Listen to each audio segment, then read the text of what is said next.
money management, handling finances, saving. I know it's all the same topic, but these are some of the things I wish I knew when I was younger. You know, money management isn't something that you learn overnight. It takes a lot of practice, a lot of sacrifice, and a lot of decision making. And if you're struggling with managing your money, stick with me while I share some tips with you on how to handle that. Hi, my name is Claudette. If you're new to the channel, welcome. And if you've been here on 50 Plus Rebirth before, welcome back. This is a space where I talk to women like myself, over 50. Now I'm 63, but I'm still over 50. And we talk about things we've learned. We talk about, making changes. We talk about stuff that us people want to know about. But today's video is about things I wish I knew when I was younger. And one of the major things I wish I knew was how to manage money. Now, if this sort of thing interests you, I would love it if you'd hit that subscribe button and follow the journey.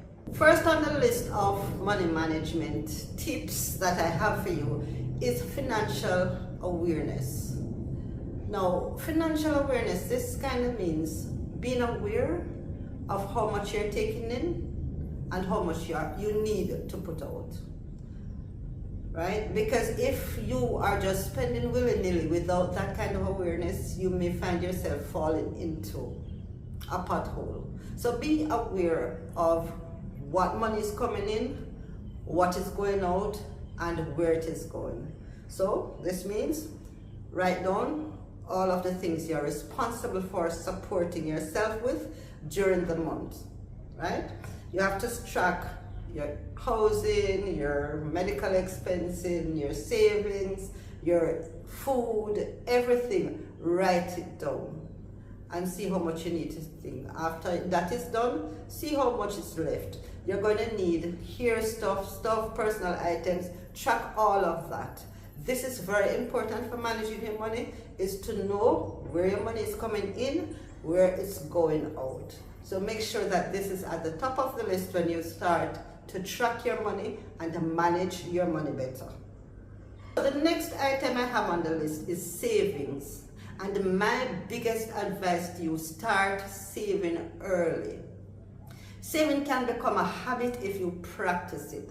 And don't try what I did in my younger days, where I was trying to save this whole heap of money, not remembering that you're going to need it to do other things. After you track your money, you will know how much you can save. Right? And once you plan your money effectively, there will always be something to save. It is best if you can take out a percentage and say, okay, I'm going to save 10% of my income if it's available. Not everyone can do that, depending on how much they're earning. But you have to be able to save something. And it's better to save a little bit on a regular basis than nothing at all. If you can save $100, put it down. $100 add up to $200 to $3 to $4 to $5. Start little and make it a habit. And start early. Because sometimes when we try to catch up when it's too late, the ass done gone through the gate. Hey, I made a rhyme. This one is very, very, very important. Please try to avoid debt. Now for the first, as we start make money, or run go draw a credit card. Now credit card has been at the root of a lot of people failing, because if you don't know how to manage it, you can put yourself into a problem. Don't borrow the money if you don't have to, because sometimes when the time comes to pay it back and you don't have it, you put yourself in problem. Especially now when Jamaica start do what do you call it again? Credit ratings. Because once there wasn't that credit rating thing, now they have credit ratings. So when you put yourself in debt, you're putting yourself in problem. Learn to differentiate between good debt and debt that just drain your energy and your resources. If you don't need it, don't buy it, especially if you have to borrow money to do it. And listen to me, one of the things I have learned about hire purchase, I mean, none of people will come for me because maybe this is the only way you can afford. If you can afford, if you want to do it and you can manage it, fine. But hire purchase, when you buy one thing for one price, you pay 3, 4, 5, 10 times fee. And most of these people, you see, if you owe them 1 or 2 months and it's the last amount, they will still come for you something. Try avoid it for me, please. Thank you. No, this is especially true when you're younger, and this is something I wish I had paid more attention to. Invest in knowledge. Financial literacy pays more than quick gains. Learn about budgeting, because a lot of people, I mean, writing it down is different, but you can learn about budgeting, learn how to shop wisely, learn how to make your dollar stretch. Learn about investments, learn about how you can invest your money, because sometimes you have the money sitting in an account and the only people that make money after that is the bank. So if you have a sum of money you can invest in something, invest in it, forget it, and leave it down. Look at retirement plans. Look at what is being done, because sometimes what you get from the government when you pay into their retirement plan is not enough to cover you. Look at your workplace. Do they offer a retirement plan? How can you capitalize on that? Learn how to plan for your retirement, because not for me included, especially since I worked for myself, I never made any such plans. And now I'm trying to figure it out. It's never too late, but I wish I had learned younger. So I'm hoping that this helps you with that. All right, as everybody know, life not normally always work out how we are planning to go, right? So this next tip is important. Have emergency money. Have contingency money. Make sure you put on something for a rainy day. Look, all right. See, Melissa just happened the other day, right? It is times like this you need a safety net. So don't think it will never happen to me. You never know what is around the door. So make sure you put on something for emergency's sake, all right? No, I don't have a percentage that I can suggest you put down, because everybody's means are different. But just make sure so that whatever financial planning you're doing, an emergency amount is there. Same like how you put on a little for savings, put on a little for emergency. You don't have to put on a whole lot, but if you continue to put down, it will pile up. Generosity. Now, it is advisable for you to give back. Nobody gives back with the expectations of getting, but as I have learned, when you give, you get.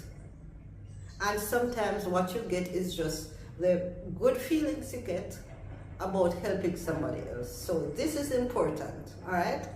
But it not makes sense you give away you can't afford, all right? Don't do it. Limit your generosity to what you can afford to comfortably give away. Because it not makes sense you give away, you have a next minute, you have one front of you and one back of you. To only give what you can afford. And I need to put in a little personal advice here. I remember when I was younger, this is the advice, and my friends wanted to go out, and because of whatever I was going through, I needed the acceptance, I guess. So what I would do, they say, oh, let's go to the beach. I said, sure, let's go, but we don't have no money, they would say. And I said, don't worry about it, I'll cover it. And that became a pattern. I was always covering it. And then now, when it was my turn to be covered, nobody was there to cover for me. So be careful, not only in your generosity, but don't try by a friend, because it don't work. All right, so this is my final tip for you today. Financial wisdom, just as in any other wisdom that we acquire, this grows over time and it takes practice, right? So every now and again you have to revisit your budget, make sure everything is flowing as smoothly as you want it to, and don't worry if you make a mistake, because mistakes happen. But the thing is, if you reflect upon it, if you check it, if you keep On top of it, you'll be able to identify your mistakes clearly. If you have a credit card and you notice you're using it too much, cut it up and dash it away. Yeah? These are the things we need to do to make sure our finances are in order, because listen to me, from this 63-year-old woman, it's like yesterday when you just start work. Before you know it, time catch up with you. And sometimes the time catch up with you faster than you can make amends to the mistake you made. So please try to start handling your finances early. Thank you. Right, so we've come to the end of the video, and I hope you remember these things. Financial wisdom is about awareness, planning, and habits that grow over time. Remember, start small, stay consistent, and focus on learning as you grow. Things change, and sometimes you need to as well to stay on top of things. Stay on top of your money, manage your money, and live comfortably in your old age. My name is Claudette. Thank you for watching this video, and if it offered you any good tips and advice and you want to learn more about managing or living after 50, enjoying life after 50, changing your life after 50, just remember to hit that subscribe button, leave a comment, share the video, like the video, and don't forget to hit that notification bell so you know the next time I post a video. Thanks for watching. Walk good.